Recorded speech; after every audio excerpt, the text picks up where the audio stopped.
पढ़ा लिखा राजा कलमिए में जान बा, पढ़ा लिखा राजा कलमिए में जान बा। शिक्षा बिना जीवन पशु के समान बा, शिक्षा बिना जीवन पशु के समान बा। पढ़ा लिखा राजा कलमिए में जान बा, पढ़ा लिखा राजा कलमिए में जान बा। जगह जगह पड़ेला कलमिए का काम हो, एही से जज लिखे मौत के पैगाम हो। जगह जगह पड़ेला कलमिए का काम हो, एही से जज लिखे मौत के पैगाम हो। एही कलमिए से लिखल संविधान बा, एही कलमिए से लिखल संविधान बा। पढ़ा लिखा राजा कलमिए में जान बा, पढ़ा लिखा राजा कलमिए में जान बा।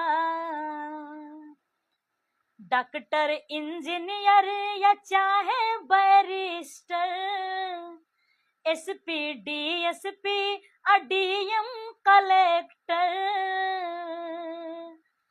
डॉक्टर इंजीनियर या चाहे barrister, SP DSP DM collector.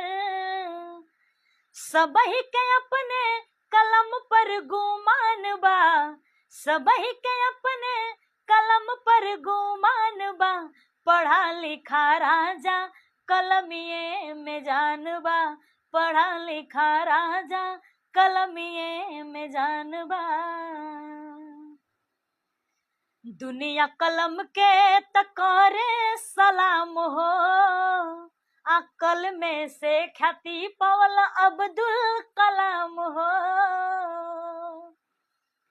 दुनिया कलम के तकरे सलाम हो, कल में से ख्याति पवल अब्दुल कलाम हो। देशवा विदेश में कलम के गुणगान बा, देशवा विदेश में कलम के गुणगान बा।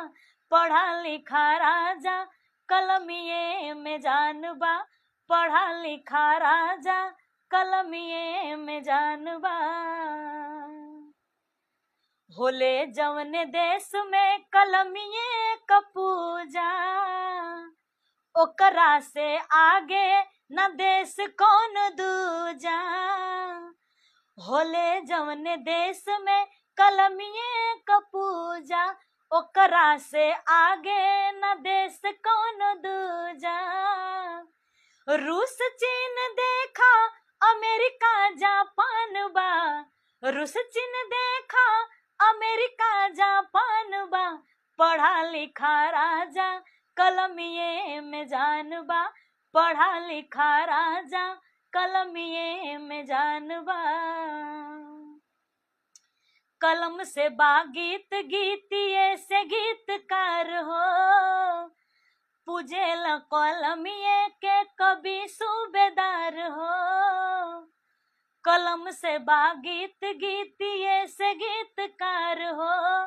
पूजेल कलमिए के कवि सूबेदार हो।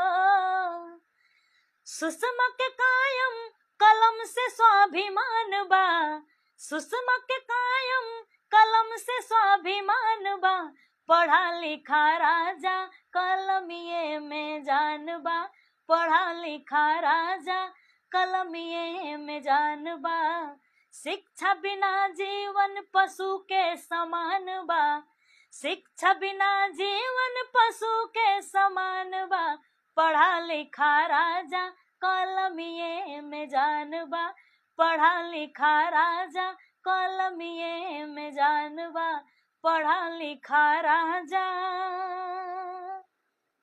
कलमिए में जान बा।